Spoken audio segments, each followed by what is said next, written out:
Gopi Jana Balaba Girivana Dari Jaya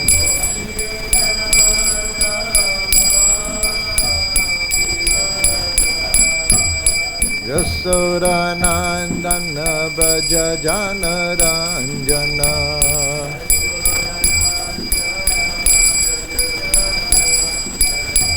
Yasoda Nandana Braja Jana Ranjana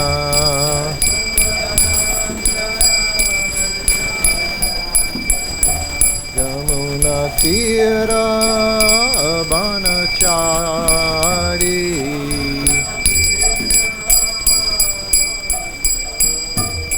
Yamuna Tira Banachari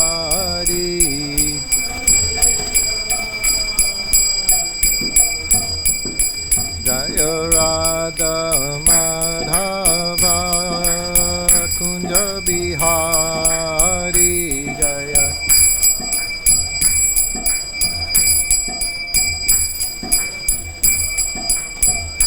Jaya Radha Madhava Kunja Bihari Jaya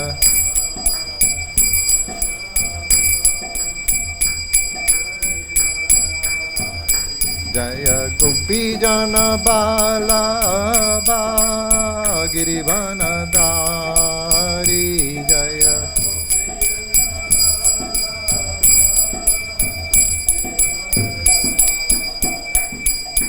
Gopi Jana Balaba Girivana Dari Jaya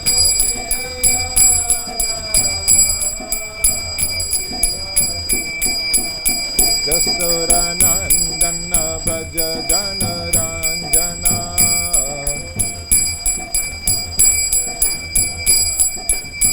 Yasoda Nandana Braja Jana Ranjana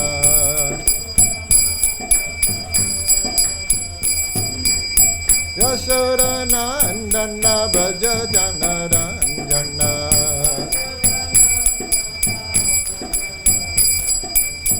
Yamuna Tira Banachari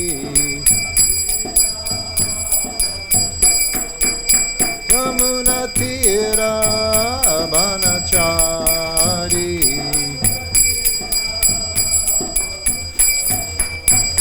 Jaya Radha Madhava Kunja Bihari Jaya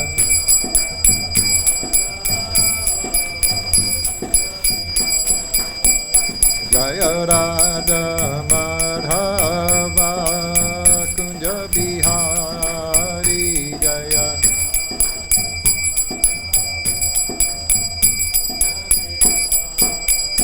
Jaya Gopi Jana Balaba Girivana Dari Jaya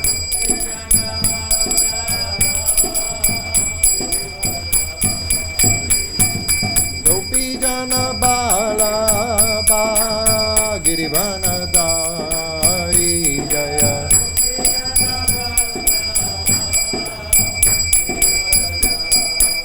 Yasoda Nandana Braja Jana Ranjana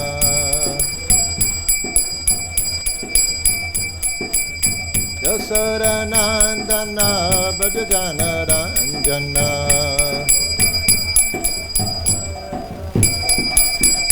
Yasoda Nandana Braja Jana Ranjana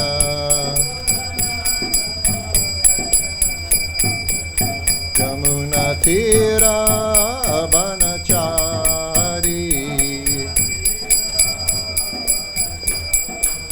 Yamuna Tira Banachari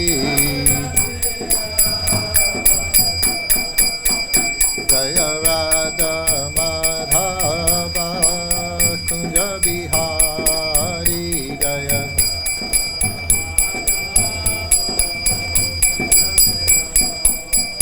Jaya Radha Madhava Kunja Bihari Jaya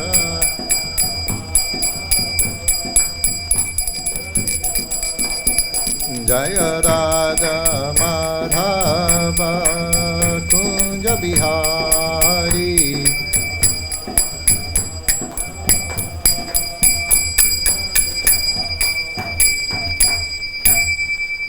Jai Om Vishnupad Paramahansa Parvadakacharya Aspatara Sutta Sima His Divine Grace A.C. Bhakti-Vedanta Swami Srila Prabhupada Ki Jai. ISKCON BBT Founder Acharya Srila Prabhupada Ki Jai. All glories to the assembled devotees. All glories to the assembled devotees. All glories to the assembled devotees. All glories to Sri Guru and Gauranga. Glories to Srila Prabhupada. Namo Om Vishnupadaya Krishna Kasaya Vitale Srimati Bhakti-Vedanta Swami Nityanamane Namaste Saraswati Devi Gauravani Puchmani Nirvi Sesasanya Paripascadari Satane. Hare Krishna. Please come inside if you want to come inside.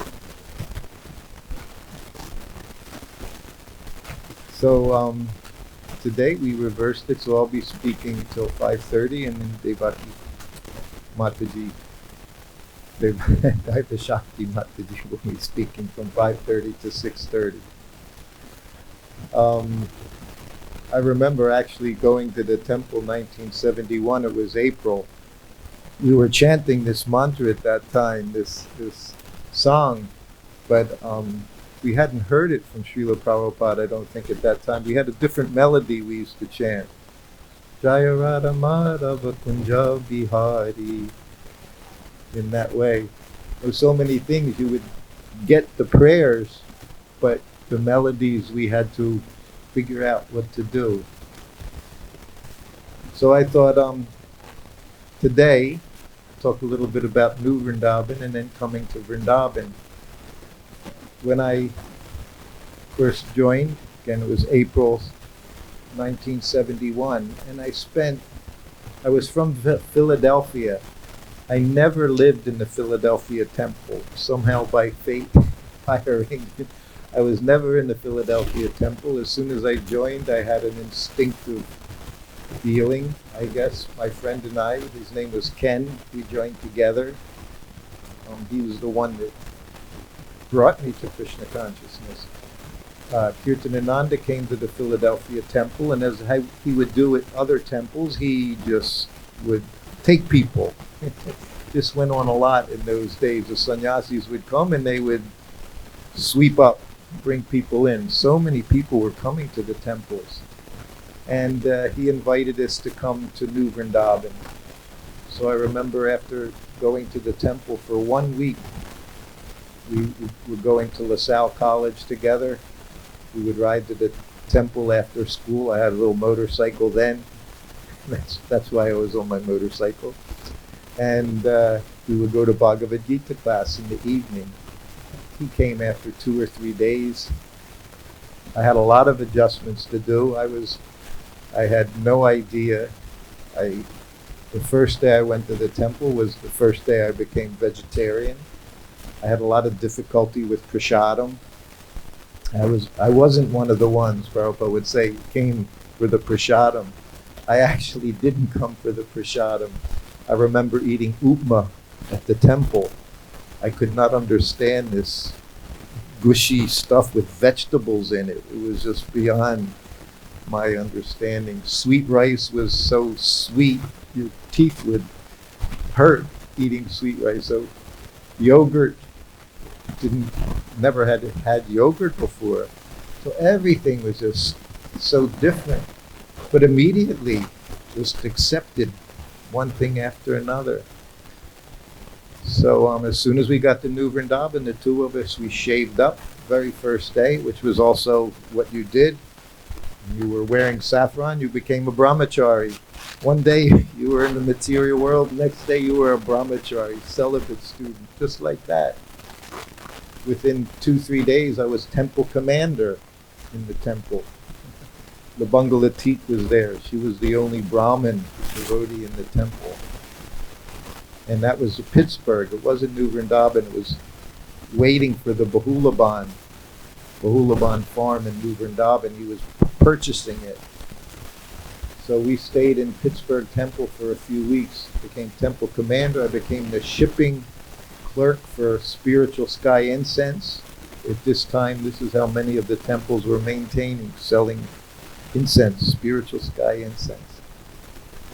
Temple commander was much like being in charge of the kitchen. It basically meant you did everything in the temple.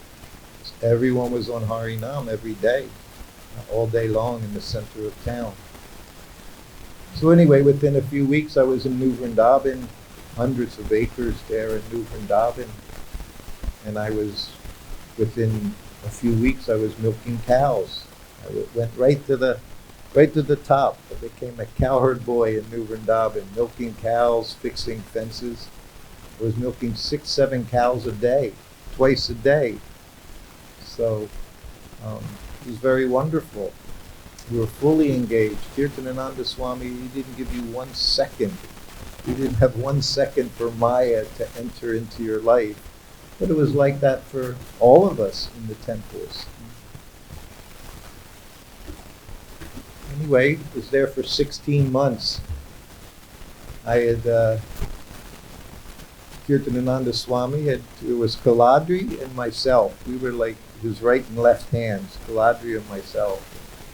Kirtanananda would take me on preaching. He was always going out to colleges preaching in his van. It was very austere. We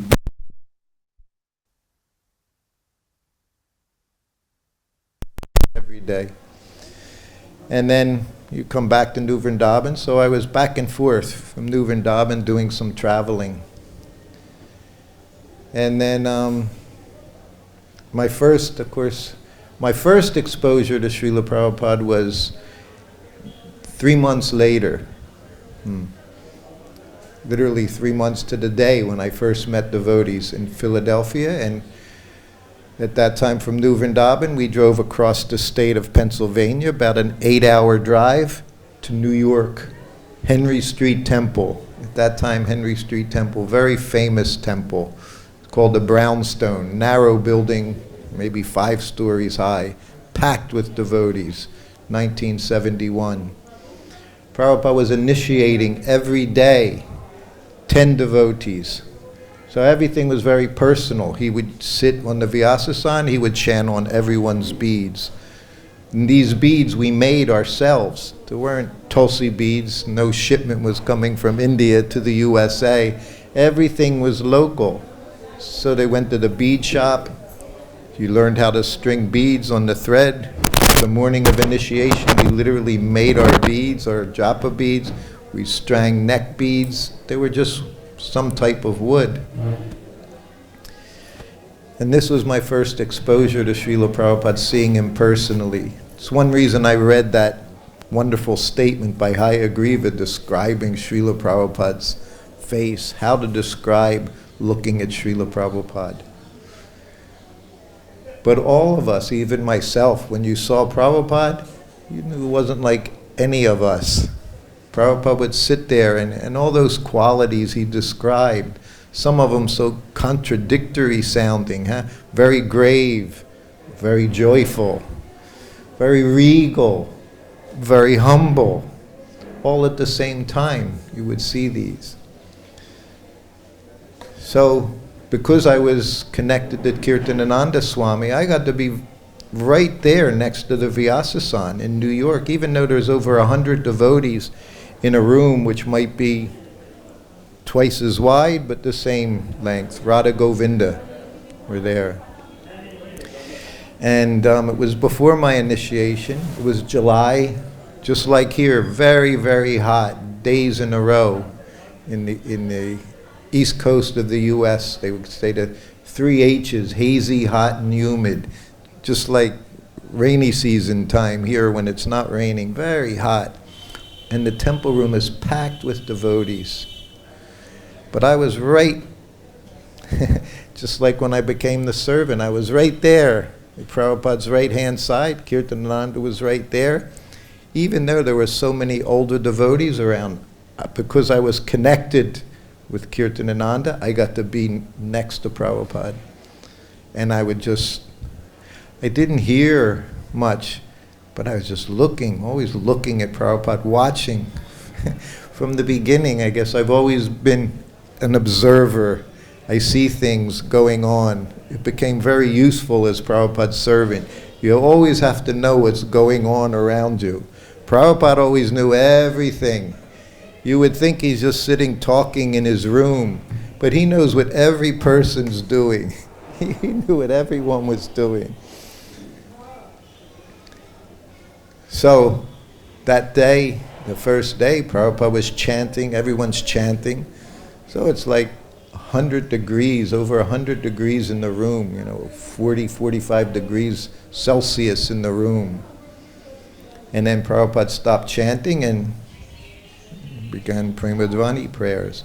So everyone offer obeisances. Now, not like here. When we're standing, the room was packed with devotees. There's people looking inside from the windows outside, looking in through the doorways. Not everyone could even fit in the temple room. But now everyone has to offer obeisances. There was no standing in the corner, your hands folded, looking very pious. No. You got down on your hands and knees. You offered full obeisances. So we all did that. So now we're more cramped than ever. And I, in my way, like I sometimes do, like in the morning at Mangalarti, you offer obeisances as you go from altar to altar. Namo Vishnu Padaya Krishna, very, very quickly, so you can get to the spot you want to get to. So I was like that then. So I offered obeisances. Everyone's saying their Namo Om. And I sat up just to see Prabhupada. Just always wanted to see him, look into those eyes of Srila Prabhupada. But when I sat up, everyone was still offering obeisances. So I sat up to look at Prabhupada, who is just right, I'm right there. He's sitting in his Vyasasana, which was very low to the ground in New York. It wasn't raised. It was maybe 8-10 inches off the ground. And I sat up, but I sat on a brahmachari's head, who was behind me, still very prayerfully offering his obeisances. So as soon as he felt this body on top of his head, he just pushed me out of the way. And I flew right onto Prabhupada's lap, literally right onto him. So that was my very first encounter, personal encounter with Prabhupada, and he shouted, "What is the difficulty?" Which became the name of my book. The very first words Prabhupada said to me. You'll see every meeting I had, everything he said was so profound. You could take it very simply, or you could take it to various levels of understanding. So it was the first thing he said to me. What is the difficulty? He shouted, because I fell on him. So I just sank back into my seat, something I began to do a few times in the future. I sank back and just put my head down, and then he continued on. Everything went on. It was just a moment. So that was my first meeting. Then my next meeting was a day or two later. I said every day, I don't know, maybe a week or more, he was initiating every day while he stayed in New York.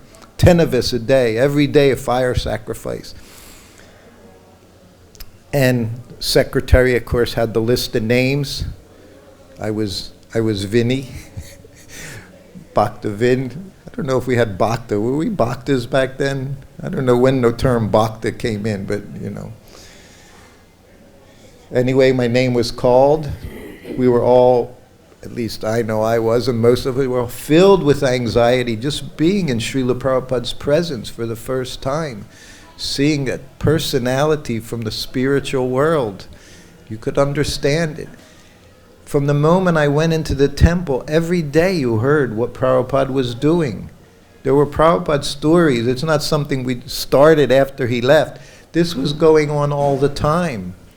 When I went into the temple in April, May, heard about Prabhupada in Russia.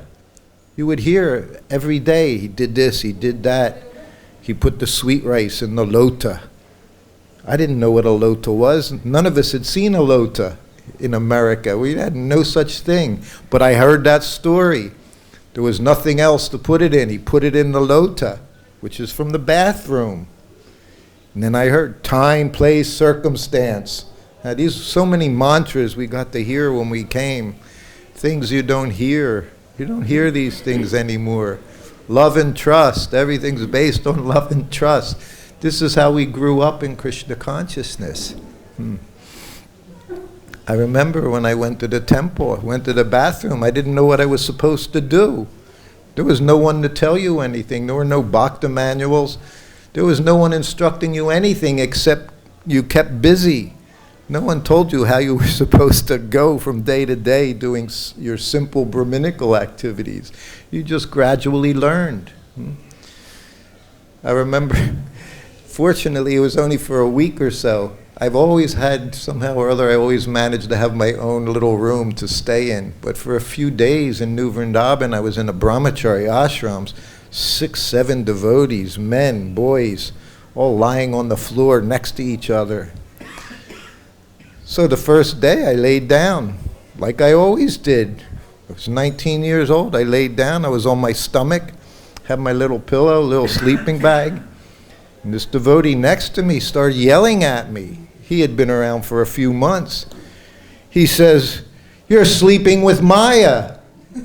Because I was on my stomach. I was saying, I didn't know. What am I doing wrong? You can't sleep on your stomach. It's Maya.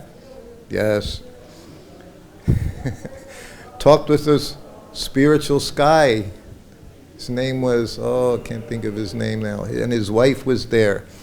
She was talking to me one morning during breakfast prasadam. Boy attacked me. "Do you want to get married?" I said, "No. You can't talk to a woman like that." Yes, Prabhu. So we learned one way or the other, people would help you and help instruct you in spiritual life. So then it was my turn for initiation. I was one of the 10 people. Kirti Raj got initiated that day. Sruta Dev, a few Kirtis and a few Srutas, and I got both names. I got Sruta Kirti. So you would just sit there and try to remember the 4 regulative principles. You were practicing them, but your brain did not function in front of Srila Prabhupada. At least my brain didn't function.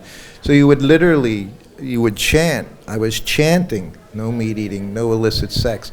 You would forget the words, what you wanted to say, because he was right there in front of you.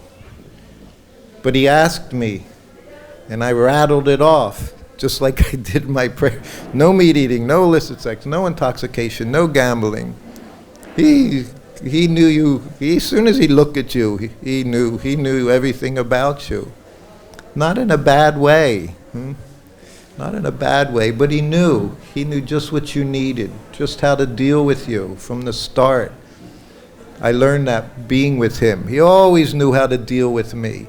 He didn't deal with me the way I saw him deal with most people that went in and out of the room. His surrendered devotees, temple presidents, GBCs, sannyasis, how he would order them around. He didn't deal with me like that. So then he looked at me and he said, "So?" He said, "In how many rounds do you chant?" I was very happy. He didn't say, "And you chant 16 rounds." He said, "How many rounds?" I said, "I'm chanting 20 rounds a day." He looked, he went, Again, he knew already I was proud. I was doing 20 rounds a day, which was amazing living in New Vrindavan, if you could even get so many rounds done. The motto in New Vrindavan was, "We're living Bhagavad-Gita, not reading Bhagavad-Gita." That was one of Kirtanananda. He had a lot of little things, but that's what we did. And then he just looked and went, And then he said, "Your name is Sruta Kirti." And then he said, "Sruta Kirti is the name of Krishna." He said, "It means one whose activities are world famous." And everybody went, "Ooh." And then he looked at me again and he said, "And you're Sruta Kirti Das." So drifted back. You had to learn even how to offer dandavats from the left side, the Vyasa-san, not this way. Some people would do their feet facing the deities. We were all absent-minded. And he was turning us just like that. He was turning us into Vaishnavas. We didn't know how to do anything. So I went and sat down. Someone said, "What's your name?" I said, "I don't know." I said, I had never heard it before. I was reading Krishna book in New Vrindavan while everyone took lunch. I read Krishna book. From the very beginning, Kirtanananda had me reading Krishna book while they ate lunch. And then in the evening time, in that ashram setting, my job, service, was to tell the story that I read at lunchtime. Very nice. Actually, it was very wonderful service to do, and a very nice way to remember Krishna. So that was my service.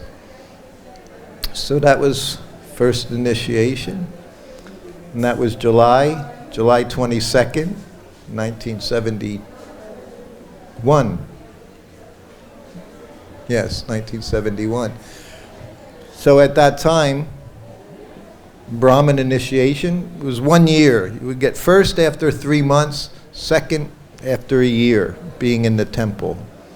If that was the basic principle. So that time came in May, just like I joined. It was a year later, so it was in May of 72. So this was the next time. So a year went by, 9 months went by before again I would see Srila Prabhupada personally. And this was the first time I actually got some personal association with Prabhupada. It was before I was his servant.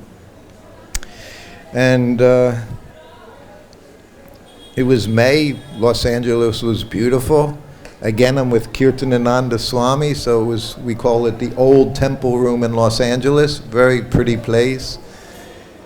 I got to again be by the Vyasasan every morning, sitting there listening to Prabhupada give class. And I would watch Nanda Kumar, Prabhupada's personal servant. I would watch Prabhupada, but I was fascinated. Someone was a personal servant. Until that time, I didn't realize Prabhupada had a personal servant, someone that was with him 24 hours a day. And I became fascinated with this person.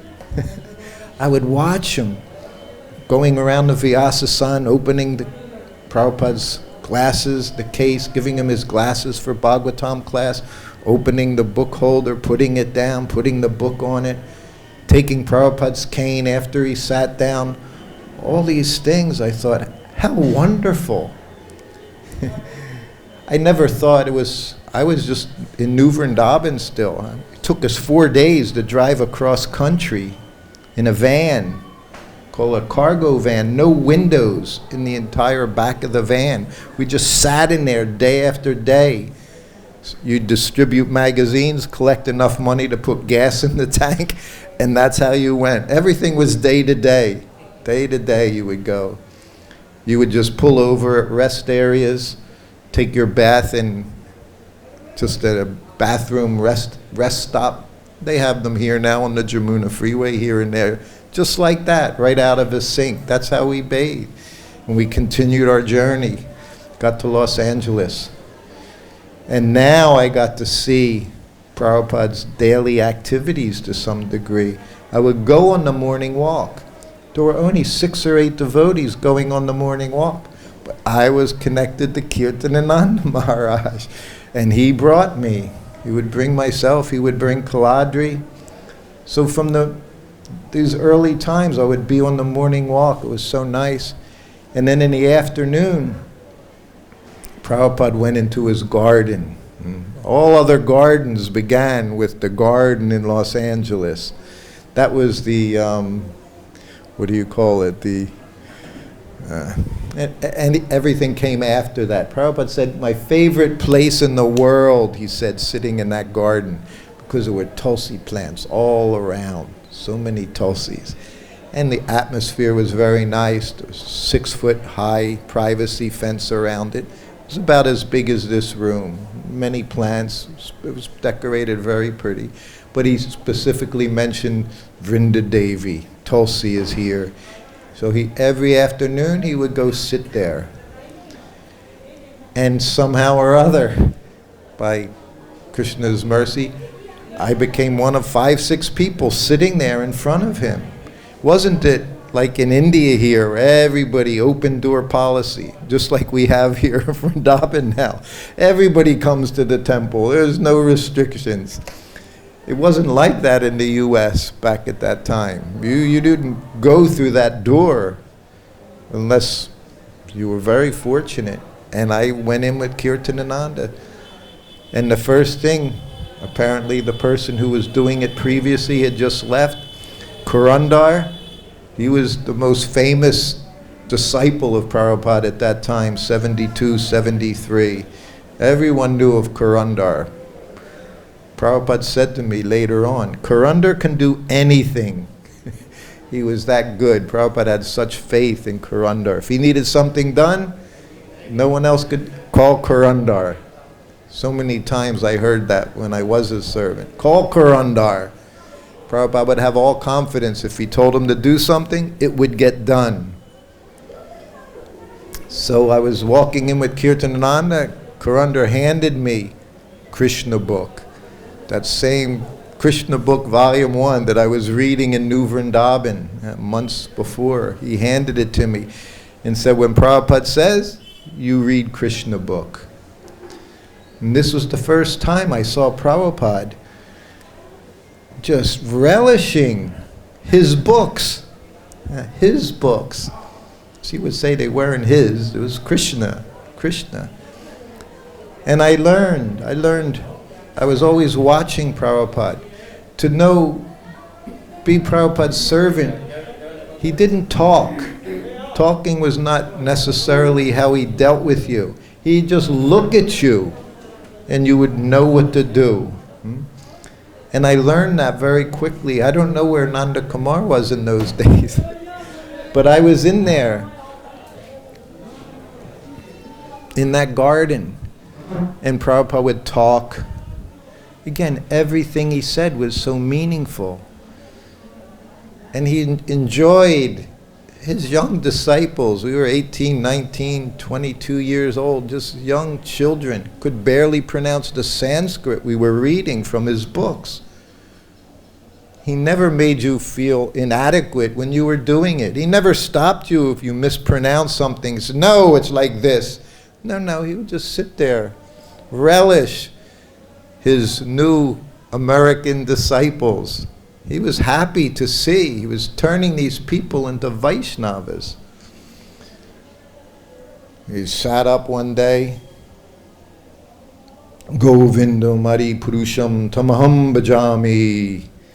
Or just look. He said, everyone is serving someone. He said, our pride. Prabhupada always sat very straight. Always sat no slouching. Very straight up. You would see him cross-legged sit there. In his room, of course, sometimes you would see his lotus feet under the desk. But he sat there, Govinda Mari Purusham Tamaham Bhajami. We're proud, he said. Pushed his chest out. This is the first time I heard this word pride. Was a good thing. Pride was we just wanted to be humble, put our heads down, quiet, soft-spoken. He said, we're proud to be servants of Krishna. He said, everyone is serving. Serving their family, serving their bosses, serving their country. He said, but we're servants of Krishna. He said, that's our pride. And then he could just stop, chant. He would just say little things you could pick up. Another time, Los Angeles, same, every day in the garden. So this went on every day as I was there for 5 or 6 days, just sitting in the garden. Another time, what color is Krishna? There's just a handful of us there. And I already knew, Prabhupada asks you a question, you're not a straight answer. If he asks you a question, whatever you say, he's going to disagree with. He had the talent. It didn't matter what the question was. And I don't think it mattered what your answer was. He would always say the opposite. That's what he did that. I know he did that. So finally, and I I never answered questions with Prabhupada. I learned that very quickly. To let somebody else be the foolish person that he shakes his head. He had that way. Like that. So the one boy raised his hand. Prabhupada, it's described in Krishna book. A very clever fellow. He's quoting Srimad Bhagavatam. How can he be wrong? That he's like the dark, the rain cloud, thunder cloud, like that, dark, blackish, like the rain cloud, right? Prabhupada shook his head. No. He said he's blue like the sky. He pointed to the sky. He said the sky is blue because it's reflecting Krishna's bodily effulgence. Never forgotten that. So easy to see Krishna. What a description. It's Krishna's reflection of his bodily effulgence. That's the blue sky. So that's everything he did. He was showing us how to see Krishna in everything. Not that we have to wait and wait and wait 20 years, 30 years, 40 years, 50 years chanting. No, right then and there. We were nothing, knew nothing. He said, that's Krishna. And then he would look. I was there with the Krishna book. He'd just look at you. You knew. You heard him. Read. I won't tell those stories. It's already 1:15. But I was reading. And we're listening. But Prabhupada was much more than listening to these Krishna book stories. He was there. And it was a story about a demon. And when Krishna killed that demon, Prabhupada broke out in laughter that I had never seen. And he started laughing, sitting there on the Vyasasan, little around him, laughing and laughing. He didn't stop. Slapping his leg, his whole body was shaking, everything was shaking. He's laughing. He just loved it so much, thinking this was his Krishna book. But he was there. He was seeing this pastime. He was not just, we were just listening attentively, enjoying the various degrees. But no, Prabhupada was right there. And when I saw that, that was the first time I understood I'm in the right place. This is what I wanted. I came to the temple because I wanted to experience God. Up until that point, I was just working very hard, trying to force myself, looking at pictures, looking at paintings, waiting to see Krishna move. I used to chant in front of the universal form. There was that one painting, a universal form, with all the different I used to look and be determined to see those faces look at me, maybe move ahead. And I would think it happened. I was so determined. But now I saw what Krishna consciousness was, what Prabhupada was giving us. The next day I read a story about Krishna killing a demon. Because I knew, I didn't know, I thought when I read this story, when I say this line, Prabhupada's going to do the exact same thing. Imagine, I didn't know anything. But for somehow or other in my head, I was convinced that when I read this one line, Prabhupada's going to laugh exactly like he did yesterday. And I started to read the story, Dravid Gorilla. And when I came to that line, right where I thought it was going to happen, and my heart's beating 100. As soon as I read that line, Prabhupada started laughing, just like he did the day before. Exactly like I thought it was going to happen. It was only recently I thought, how, that's amazing that he did that. I knew he was going to do it. At least I thought I knew he would do it. And he did it. He knew. He always knew what was going on in our own heads, always. But he loved hearing these pastimes of Krishna, loved talking about Krishna. I said, when you listen to his classes, I hear urgency. He speaks with urgency to become Krishna conscious. But the other thing he does is, you just see his love for Krishna. Yeah? And then one day in the garden, he was talking. And then he said, Krishna, he said, maybe he's God, maybe he's not. I'm thinking, geez, now probably. Now he said, we just love him. He's so lovable. That's Krishna. We don't care, he said, if he's God or not. I spent all that time trying to find that person who could give me God, and now already he's telling me, we don't care if he's God, he said. We just love him. So then I went back now as a Brahmin. I got my Brahman initiation. And while I was reading Krishna book those days, so Prabhupada recognized me. One day walking up the flight of stairs to his room in LA during that week, he stopped right in front of me, 2-3 stairs up. We were down on the flat area. So he's up 2-3 stairs. He's looking right at me. He said, oh, Sruta Goswami. And then he just kept walking up the stairs because I was his Krishna book reader. He said, Sruta Goswami, always made you feel so happy, so encouraged to do something. Then I went back to New Vrindavan, May, June, July, August, beginning of September, Prabhupada comes. And I'm expecting, just like Los Angeles, I'm going to be with him night and day, go on the morning walks, be reading. But I was in charge of the kitchen. It was Janmashtami festival. 200 devotees from all around the U.S. were there. So I had service to do. I wasn't just from somewhere else visiting a temple. Prabhupada was speaking every day on Govardhan Hill in New Vrindavan. Morning walks. No morning walks. No Govardhan Hill classes for me. I was in the kitchen from 4 in the morning till 10 at night. So I was not very happy. I wanted that. I craved personal association with Prabhupada.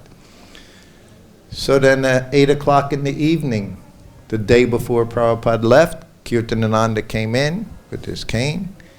Srita Kirti, he said, do you want to be Prabhupada's servant? That was it. What do you say? He said, yes. He said, okay. He said, you leave with him tomorrow morning. So literally, it was 8 o'clock at night. I had to go back. I didn't have anything to pack up even. We lived New Vrindavan. Devotees were not something. We were in jeans and boots. You were always walking around in mud. Everything you did, it was muddy most of the time, cold. But it was September. It was perfect timing. So he said, you'll leave with him tomorrow morning. And tomorrow morning came. Again, Kirtanananda, he was my connection. He brought me in to Prabhupada's room at Madhuban Farm. Just a very small, called a rancher house, very small one-story house. Prabhupada had his sitting room, just like so many sitting rooms everywhere he went, just sitting on a cushion on the floor with a little table in front of him, the little light at the edge of the table so he could do his translating work. So it was still dark out. Kirtanananda brought me in.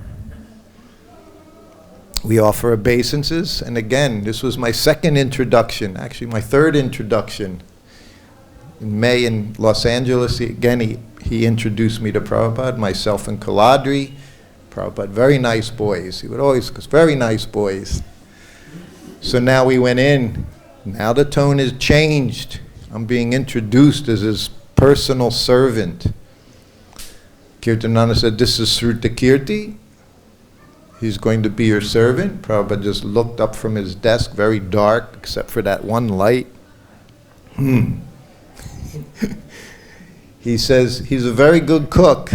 Kirtanananda taught me whatever cooking I knew. He said, but he doesn't know how to massage. Prabhupada said, anyone can massage. that also wasn't true. Prabhupada was very particular about everything connected with him. I would learn that later on. But he said that anyone can massage. And then we're just sitting there, and Prabhupada reached under his desk, and he grabbed the lota. It's the first time I ever saw a lota. He grabbed the lota. That lota that had sweet rice in it there a year before in Russia. They put sweet rice in that lota. It's what Prabhupada would spit into, what we would use in the bathroom.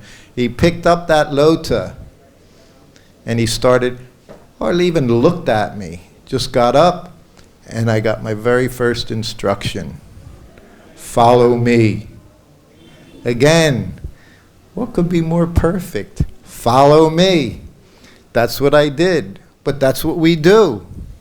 And if we don't, if you move a little this way or that way, just like as he was walking out the door going, if he went this way and I started going that way, I'm already lost. Right there in the forest in New Vrindavan. I followed him step by step, right behind him. Follow me.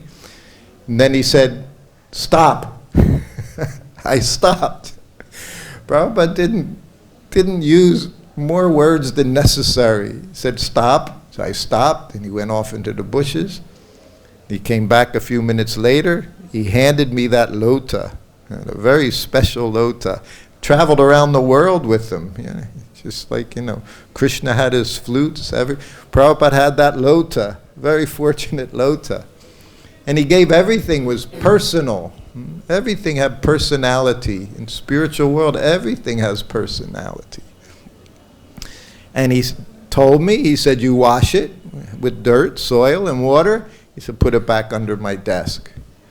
So that was my very first service, was to follow him and clean his lota, his bathroom lota. That's the first service he gave me. And again, I marveled because over 2 years, I never had to touch that lota other than to pack it. Never had to clean it. Just like here today, there were half a dozen ladies cleaning everything in Prabhupada's room. That went on every day when we went on the morning walk. Prabhupada would go on his walk with the men, and the ladies did all the service. Very quietly. Their only encouragement was knowing they were doing it for Prabhupada. And on very rare occasions, he might come in while they're still cleaning. And he was always very happy to see it.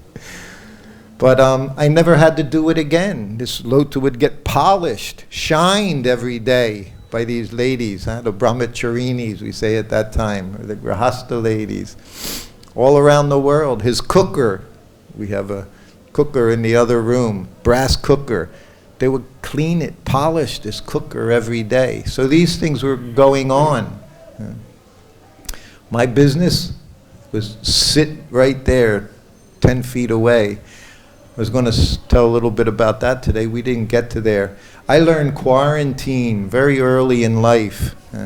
We were all, when March came along, April, well, we were locked up in MVT. We weren't allowed to leave the MVT property. We were going, what did they say? Stir crazy in there week after week. Couldn't wait to go out the gate, to go to the temple to do something. But as personal servant, you learned what it meant to be quarantined in your room. Wherever you went all around the world. I visited so many temples around the world. But the only thing you saw was what Prabhupada showed you.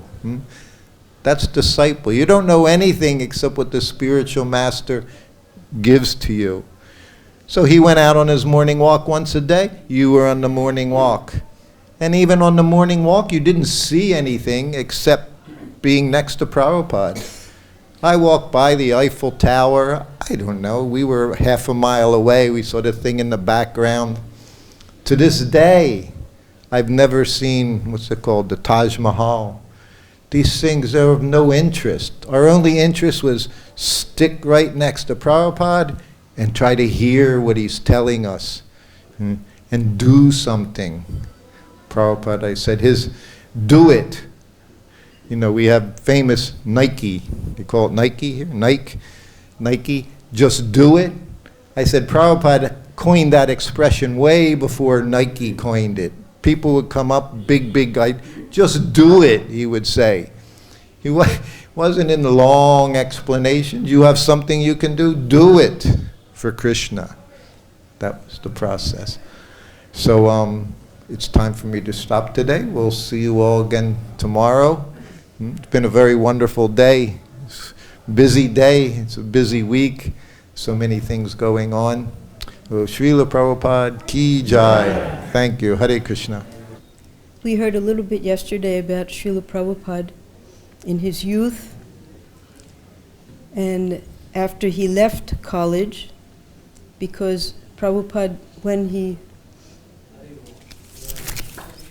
was a young man, it was at the same time that Gandhi had become quite well known here in India.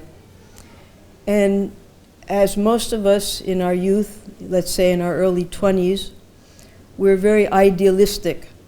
How we want the society to be perfect, we want ourselves to be perfect, and we want everyone else to be perfect along with us. So Prabhupada became very much engaged in the Congress Party, in the sense that this non-cooperation, he decided to cooperate with the non-cooperation. So when it came time for Prabhupada to graduate from the Scottish Churches College, what Gandhi suggested was that these colleges, these institutions, they're being set up by the English to indoctrinate us against our own culture. Because the whole philosophy was that the Indian culture is barbarian. They worship so many different gods, believe me, when you grow up in the West and you've never been to India, the only thing you hear about India in those days was these wild people who would throw themselves under carts to commit suicide. You didn't hear the proper culture because that was what they were indoctrinating the outside world with. So Gandhi's idea was that you give up your diploma, because this was a part of their indoctrination, that without these diplomas from their institutions, your life wasn't worth anything. So that's what Prabhupada did. And at the same time, Prabhupada was, just around then, Prabhupada, he was getting married. So again, Gaur Mohan Day, because Prabhupada had renounced his diploma, and he was about to leave the college, but then after college, of course, you have to maintain a family, you have to make money, and once you're married, then there's going to be children. So Gaur Mohan Day, coming from this high-class family of the Maliks, he had a friend, Dr. Bosch, and he asked Dr. Bosch if Abai could assist him in his chemical, Bengal Chemical, which is a very famous company at that time. Even when we came here in the 70s, very famous. They made so many things here all over India.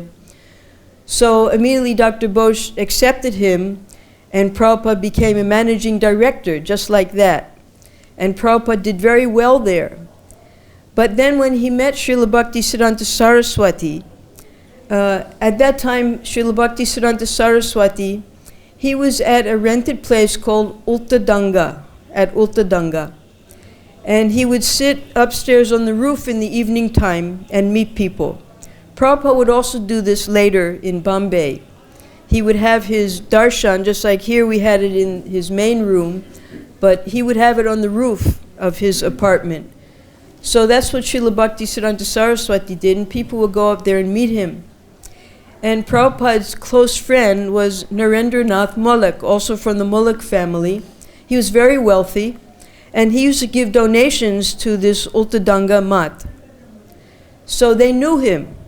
And Narendranath Mullik, he wanted to take Abai to meet this sadhu.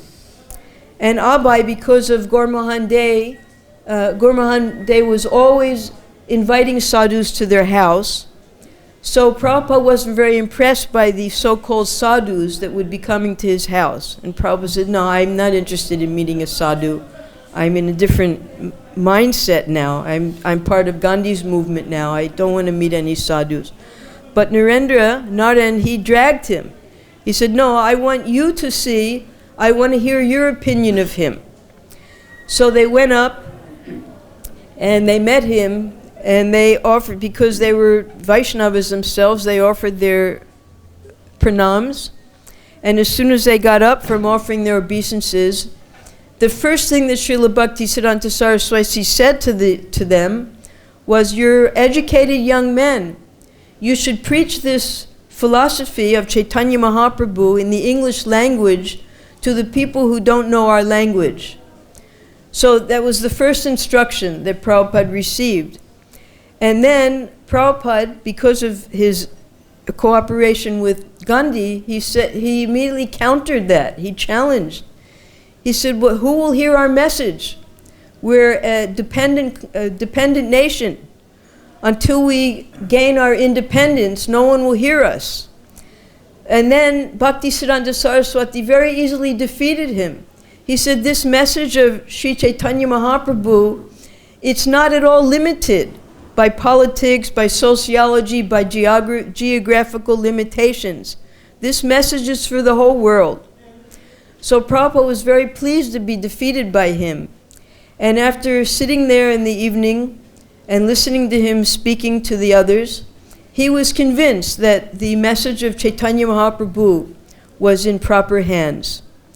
And just then, he decided, because he had this message, his heart was pure, and he had received the first message from his eternal spiritual master, he immediately wanted to give up everything, his family, his job, and immediately he wanted to help Srila Bhaktisiddhanta Saraswati.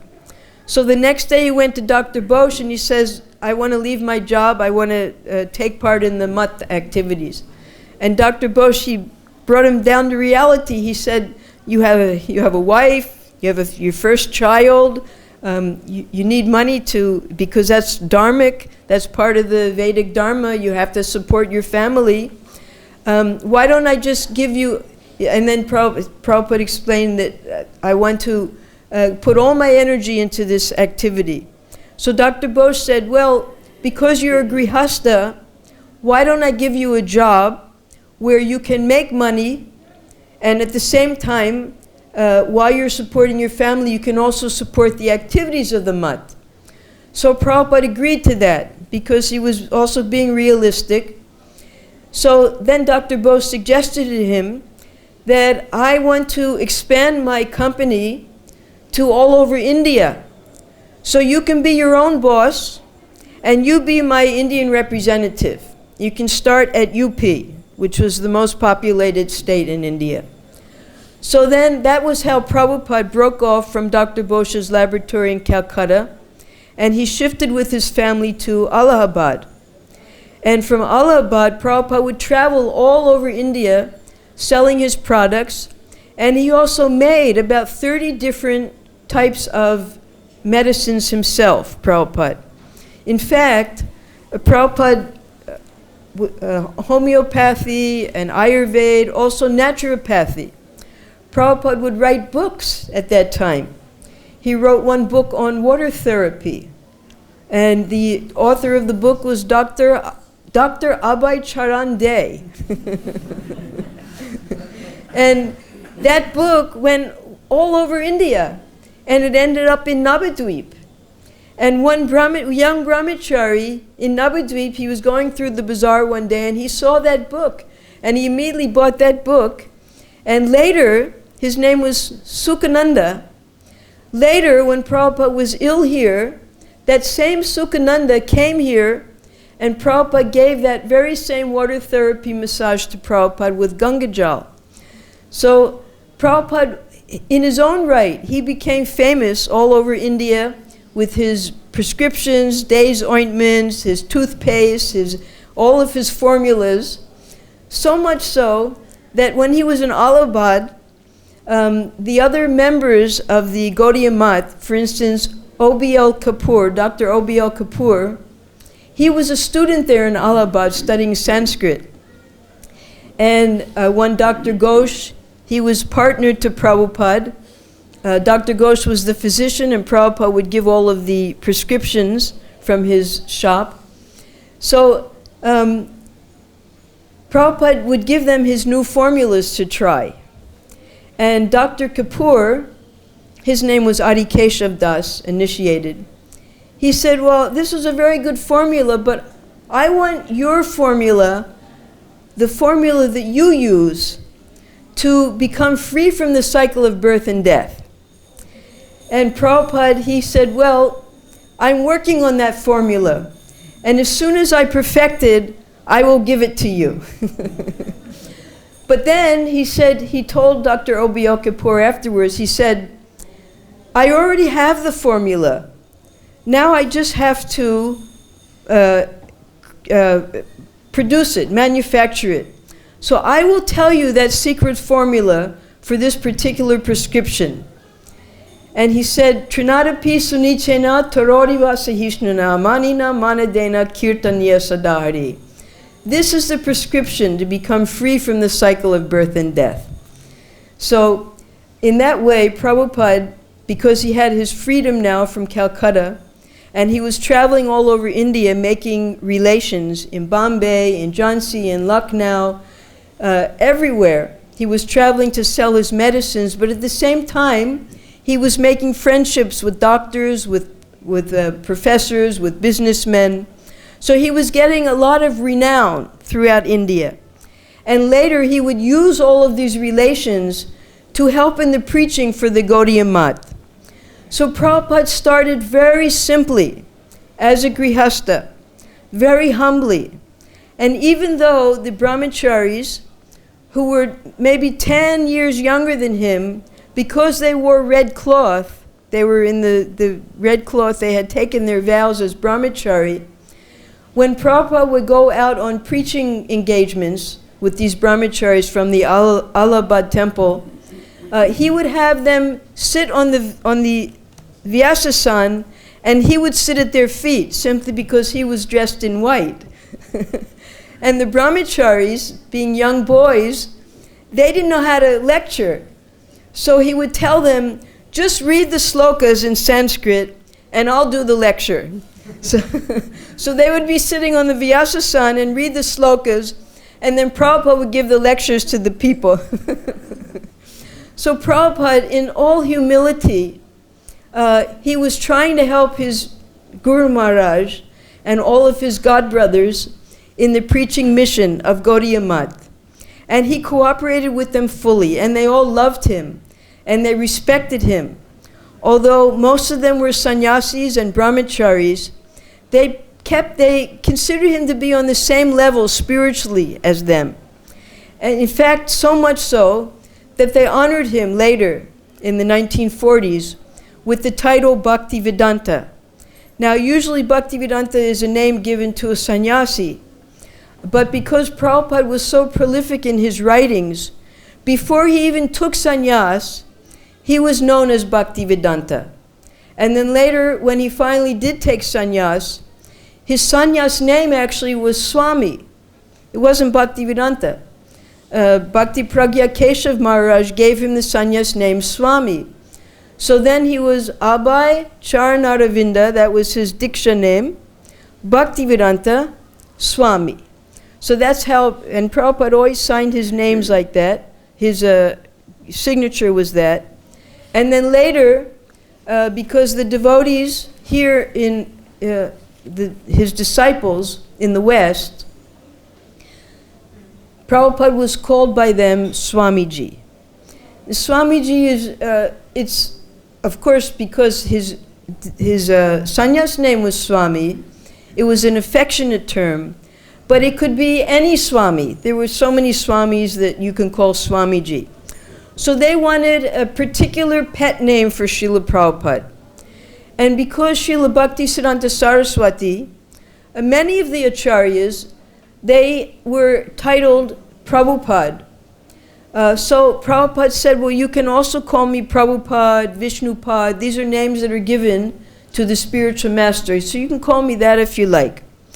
So it was just on this one point that Prabhupada allowed his disciples to call him Prabhupada, that some of his godbrothers objected.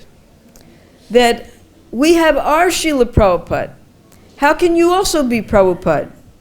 And Prabhupada said, I'm not calling myself Prabhupada. It's my disciples who are calling me Prabhupada. So Prabhupada, he never wrote his name Prabhupada. That's just the affectionate term that the disciples would call Sri A.C. Bhaktivedanta Swami, Srila Prabhupada. So as Prabhupada advanced in the association of his godbrothers, and he had particular loving, close relations with particular godbrothers such as Srila Sridhar Maharaj, Keshav Maharaj, Tirtha Maharaj. So he would always try to help them with writing for them in their publications, and particularly because Srila Bhaktisiddhanta Saraswati had told him, he would always try to write in English. He was trying to write books in English. The first book that Prabhupada wrote was Easy Journey to Other Planets. He also wrote books in Bengali. He wrote 3 books in Bengali. I forget the Tattva Vivek, I forget the exact names, but his sister, she funded the printing of those 3 books in Bengali, and he would give those books to the Gaudiya Math brahmacharis and send them out to distribute them. And in 1944, Prabhupada established the Back to Godhead magazine, both together, Bhagavad Darshan and Back to Godhead magazine. And he would also give these out to the brahmacharis, the English Back to Godhead magazines. And he was charging 25 paisa, which was a lot of money in those days. It would be compared to 10 rupees, let's say, now. But there were a lot of interesting articles because Prabhupada, he would look at the current events, and he would take those current events and give purports to them according to the Vedic viewpoint. So they were very interesting, but these young Bengali brahmacharis, they didn't know English. So they would come to him and say, how can we distribute something that we ourselves haven't even read?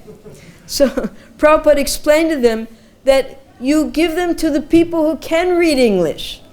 And the ones who can't read English, you give them these Bengali books. So from the very beginning, because Prabhupada was personally instructed by Srila Bhaktisiddhanta Saraswati that if you ever get money, print books.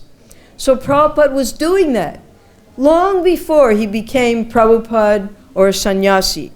In his Grihastha years, he was printing books, he was getting these books distributed by the brahmacharis, he was going on preaching programs in colleges, in homes, with the other brahmacharis and sannyasis, and he was doing everything possible to help push on the Gaudiya Math. Now, the Gaudiya Math was breaking up. So Srila Prabhupada, he naturally gravitated with those godbrothers who thought like him and wanted to push on the preaching and the book distribution that Srila Bhaktisiddhanta Saraswati wanted to do. So they made their own faction, particularly because while in Allahabad, Prabhupada and one of his godbrothers, Keshav Maharaj, because Allahabad in Prayag, there were many Mayavadi sannyasis. So they would go and they would totally smash them, defeat them philosophically. So they named their faction of the Gaudiya Math the Gaudiya Vedanta Samiti, because according to Vedanta, they wanted to completely remove Mayavad philosophy from India. So they were doing that by setting up the different temples and by preaching Srimad Bhagavatam, just as we're doing. Everything that we're doing in ISKCON, Prabhupada learned from his spiritual master how his spiritual master set up the Gaudiya Math. So this is actually a continuation of that Gaudiya Math, this ISKCON. It's one of the branches of Chaitanya Mahaprabhu's tree. So whenever Prabhupada would travel, we can say that later, when Prabhupada was, because each one of us are servants, we know that. And a servant becomes a master by being a perfect servant. That's the only way you can really be a good master, if you're a good servant. So Srila Prabhupada, he was a perfect spiritual master because he was such a perfect servant to his spiritual master. But just because he was a master, a spiritual master, it didn't mean that he was having all the servants do everything. He was doing more than all of his servants. He was rising earlier than us. He was giving 2 classes a day wherever he went. He was answering 20 to 30 letters every day. He would give personal consultation to all of his leaders. What Prabhupada did was 10 times more than any one of his disciples could have done. So that's the real meaning of master, that you're the perfect servant to your spiritual master. So this particular bhajan that we sang tonight, Prabhupada called this his favorite bhajan. Because within this bhajan, let's say you're at a preaching program and you haven't prepared for what you're going to say. You just take every single line of this particular bhajan. It's the perfection of the philosophy that Hari Hari Bifale Janama Goinu. I've wasted my human birth. Why is that? What's the next line? Radha Krishna Nabodiya. Yes. Why have we wasted our life? Because we've gotten this great opportunity to take a human birth, but we failed to worship Radha and Krishna. And then going on, that Shri Shri Gornitai, Golokera Premadana Hari Nama Sankirtana. If we want to attain the supreme, topmost love with the Supreme Lord, then we have to take part in this Harinam. Next.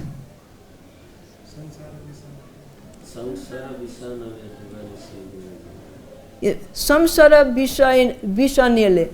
That means that this material world, this cycle of birth and death, is just like a poisonous fire.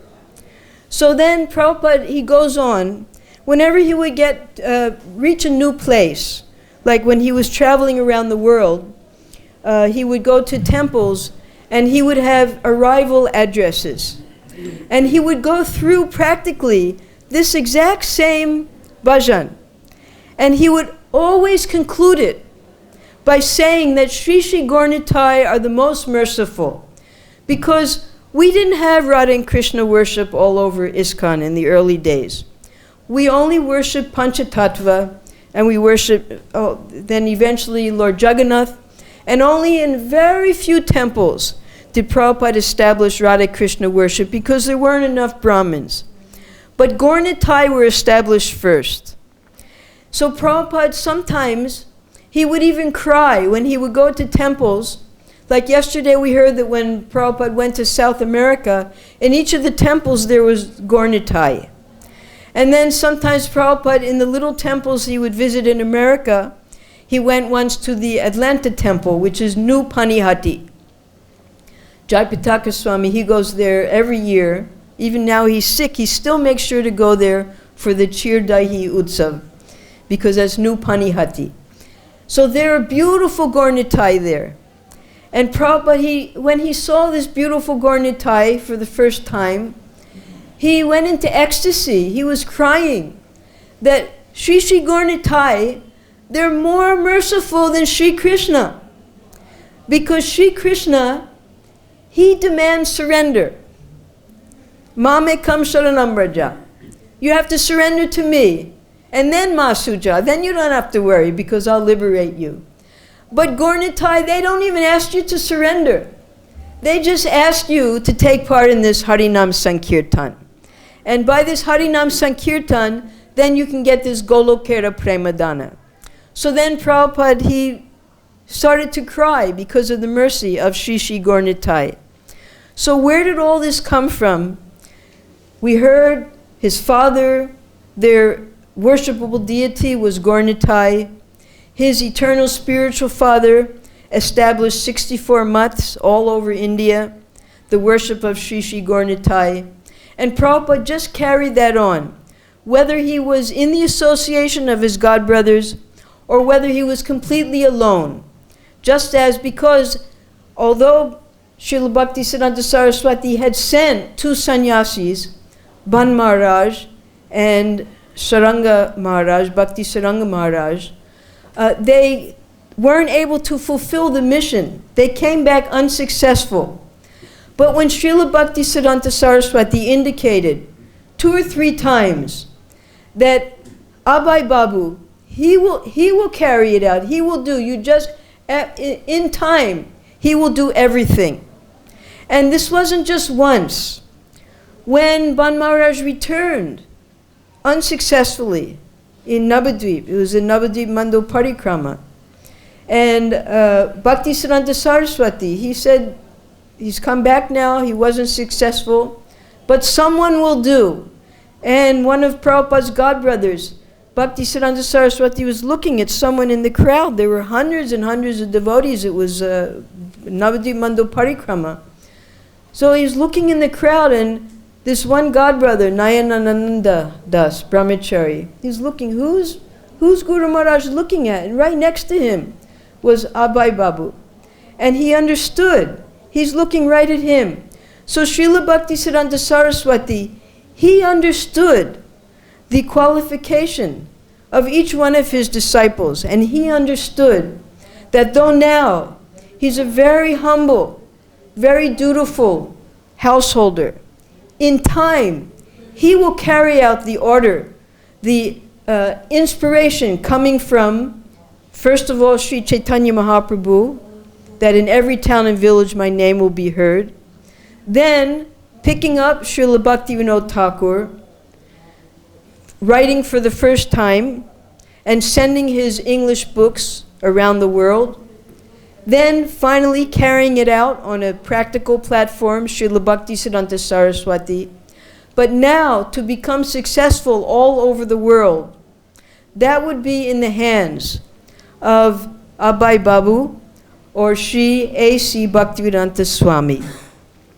And how he did this, how he struggled to carry out the instruction of his spiritual master.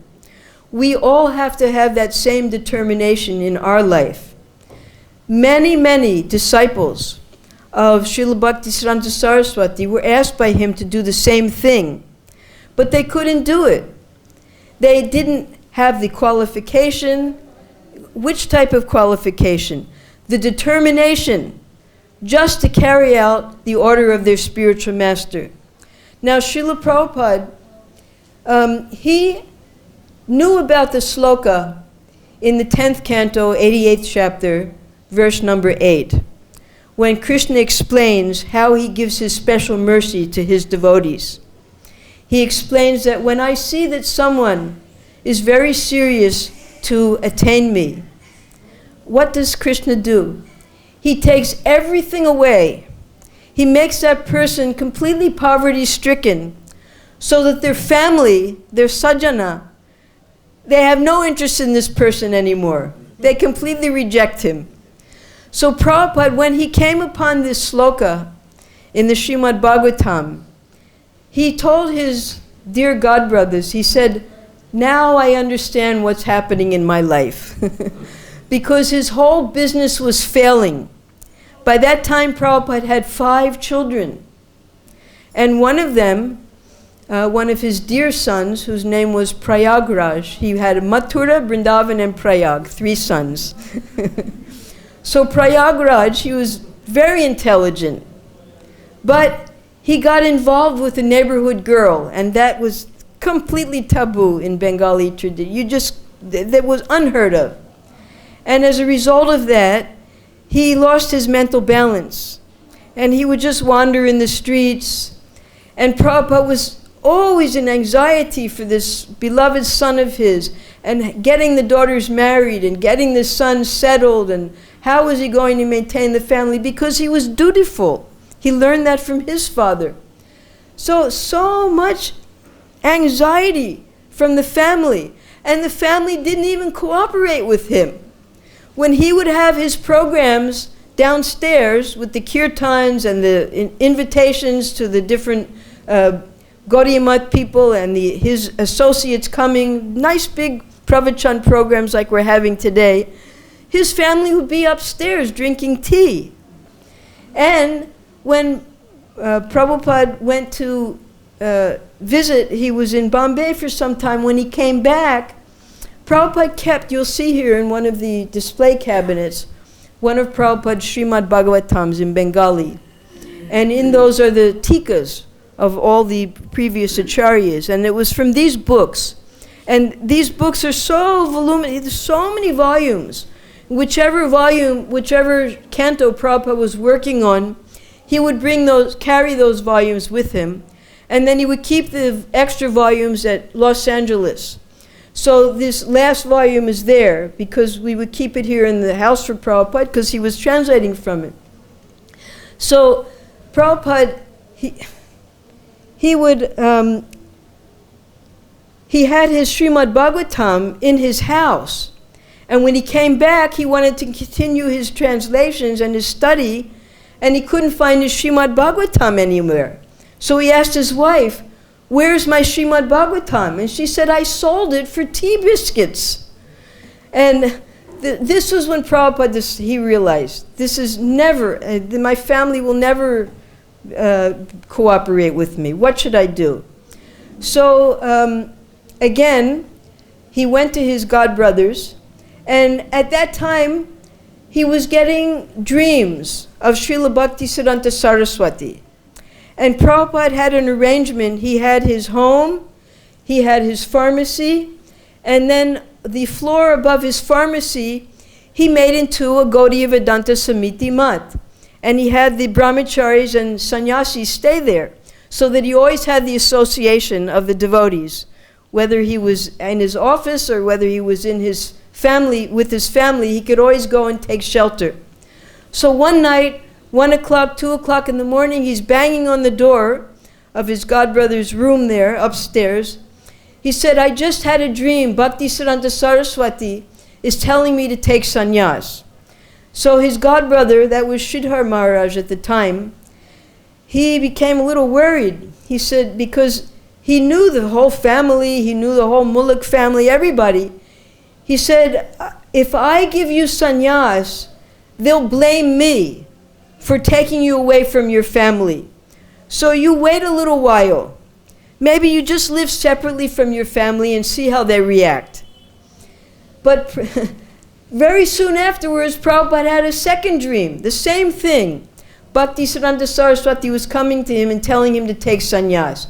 Again, he knocked on the door. He said, "Again, the same dream has come. Please, I beg you, I must take sannyas." So then Sridhar Maharaj said, "Well, I can't give it to you, but why don't you go to Keshav Maharaj in Mathura? He can give it to you. He doesn't know your family." So that very night, Prabhupada left his house.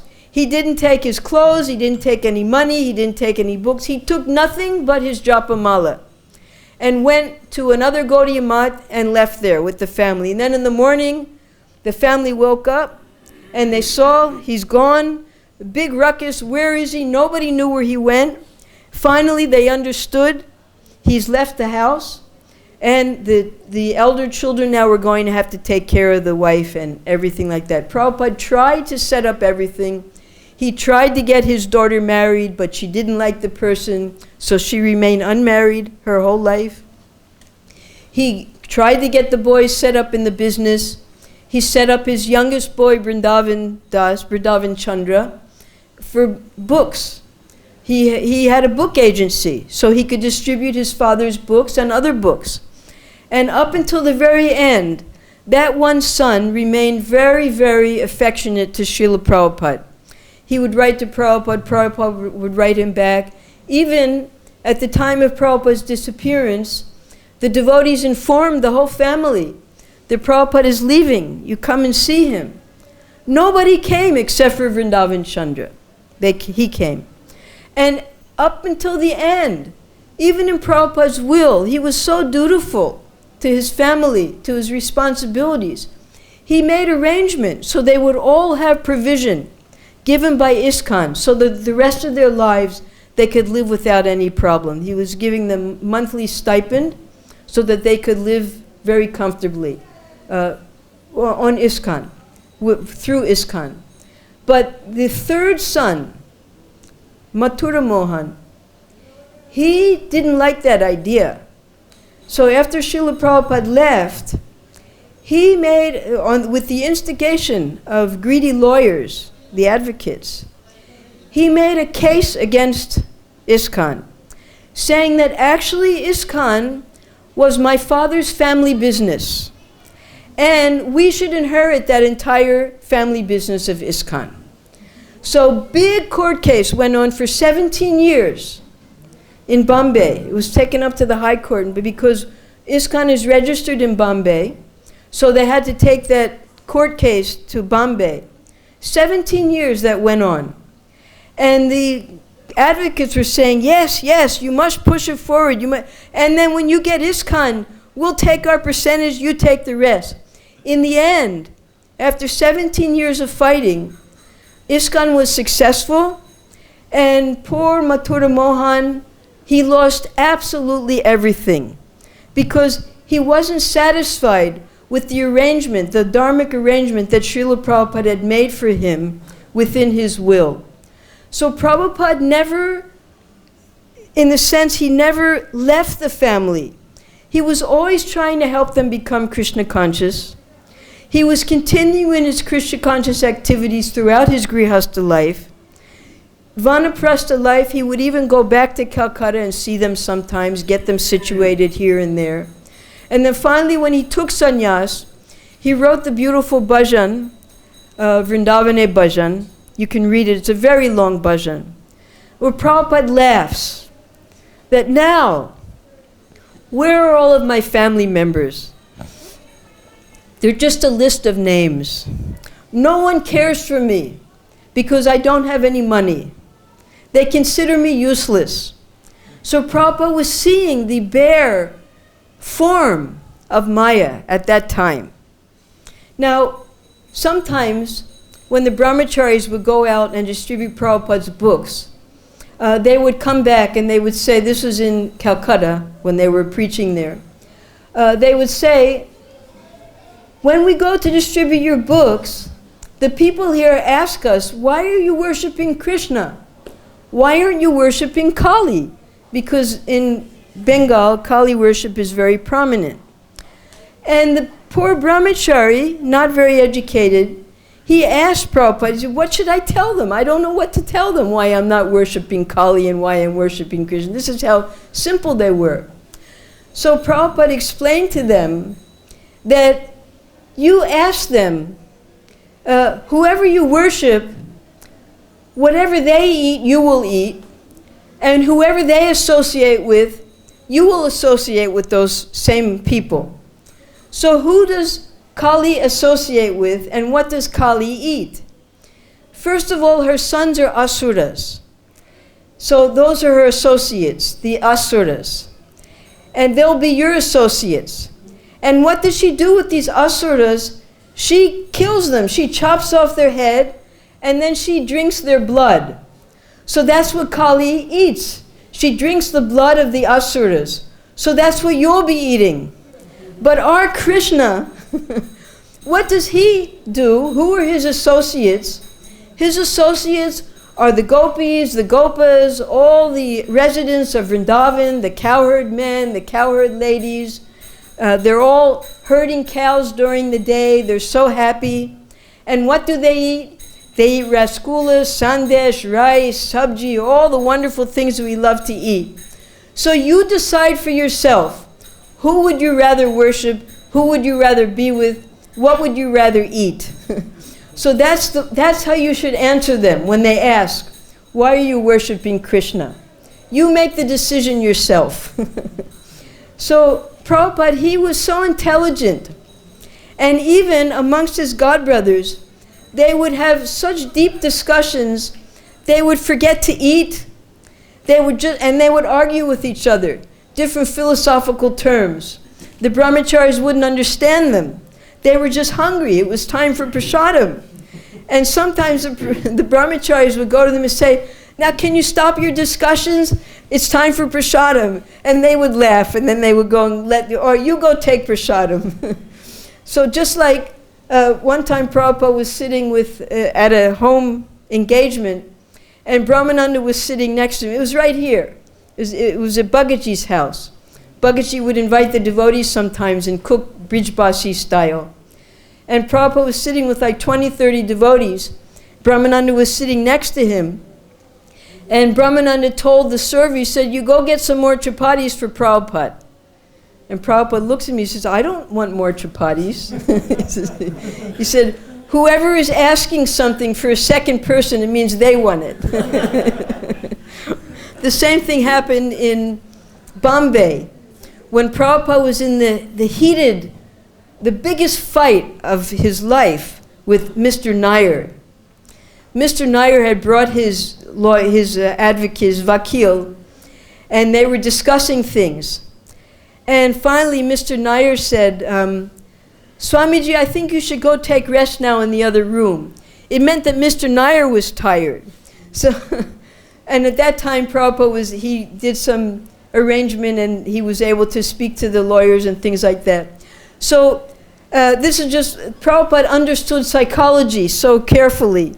So when someone asks for something for a second person, we can understand that that's actually for that person, that their own person that they're asking it for.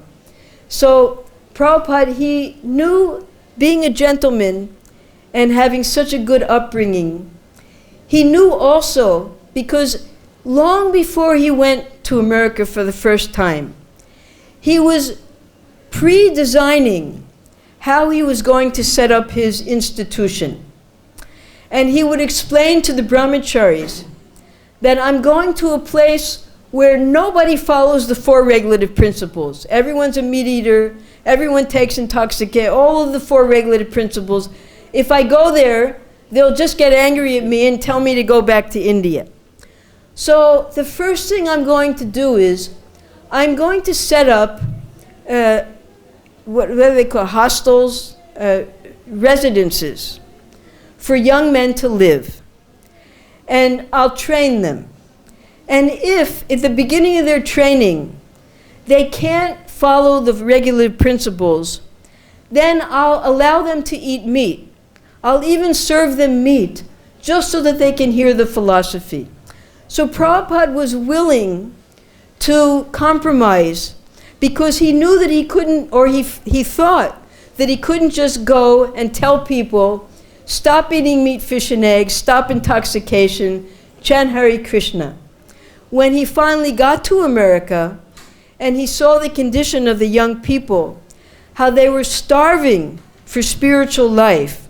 For instance, we know that Prabhupada left August 13, 1965 on the Jaladuta. Now just the year before, Kiev, what are their initiated names? Kirtananda, Hayagriva, and Umapati. They had come on a steamship all the way to India to find a guru. And they had searched. They had gone to Rishikesh, they had gone to all the places where they heard they might find a guru, and they were unsuccessful. They couldn't find a guru who could actually give them spiritual knowledge. So they came back on the same steamship, unsuccessful. That's because no Vaishnava had come to America yet. So when finally, Hayagriva being the first person to meet Prabhupada on the street, when he saw a Vaishnava right in the middle of New York City, he was just amazed. They were starving for this spiritual life. So very easily, Prabhupada never had to feed the people, the young people in America. He never had to feed them meat. They were starving for spiritual food, for prasadam. They wanted that vegetarianism. They actually wanted all of the things that Prabhupada was teaching them. So it was just the right timing that Prabhupada went to America to start ISKCON. And we'll see, this is all the arrangement of Sri Chaitanya Mahaprabhu, because even Prabhupada, he would say that you have been sent by my spiritual master to assist us. So many, you'll meet, now so many devotees have died, but you'll meet so many of Prabhupada's disciples who joined Prabhupada at a very early age in their life, before they even started their life. And how was it they could so quickly take to Krishna consciousness? You have to understand that this is not a one-lifetime thing. We are all eternal associates of Srila Prabhupada. We're all eternal associates of Sri Sri Gaurnitai and Sri Sri Radha Krishna. And we've all taken our particular births to assist our spiritual masters in their preaching program. So Prabhupada's disciples, in my own life, you're hearing Sruta Kirti. In all of our lives, you can ask anyone, we had no interest in American life. And as soon as we had the opportunity, we gave up that life and we took shelter of Srila Prabhupada before our lives even started, most of us. So why did this happen? Because it was arranged that we would take birth in America to help Srila Prabhupada spread this Krishna consciousness all over the world. So with the same determination, overcoming all obstacles that Srila Prabhupada went through to fulfill his spiritual master's particular instruction, and that instruction is being passed down to us, we have to, with the same determination, overcoming all obstacles, try to carry out the instructions that have been given to us by our spiritual master. Whoever the spiritual master is, whatever the details are.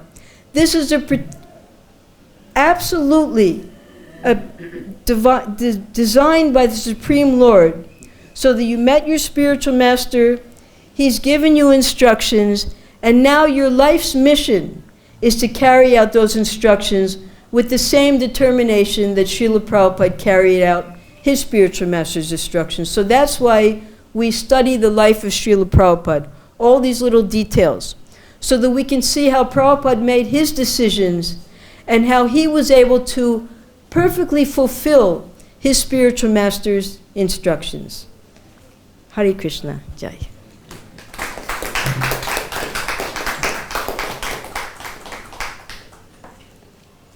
Any questions? Yes, Prabhu.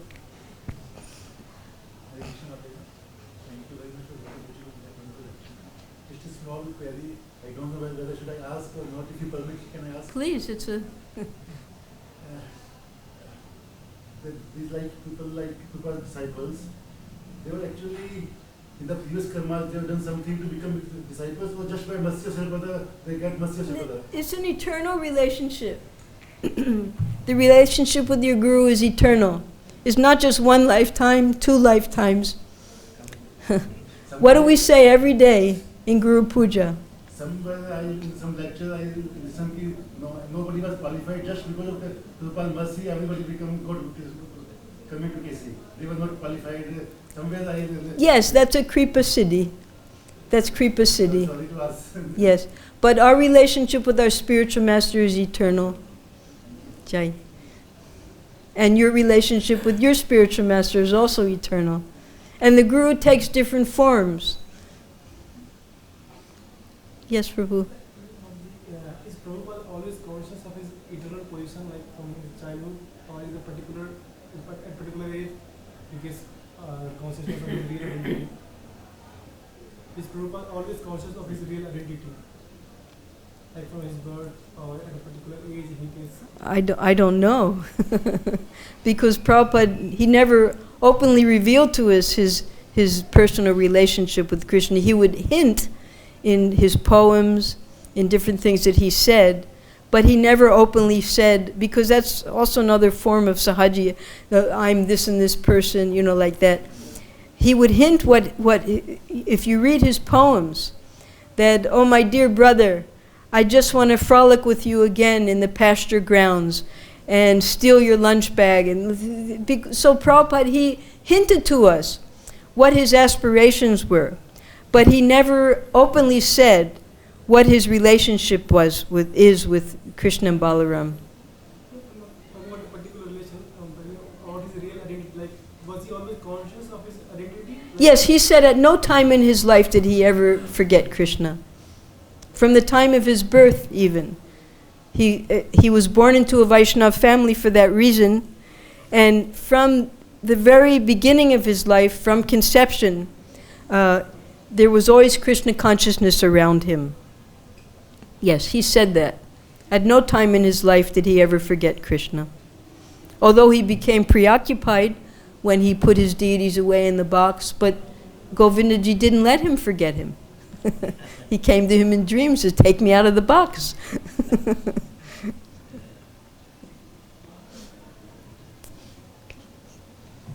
Right, Hare Krishna was. Tomorrow we have to do the class from 5:30 to 7.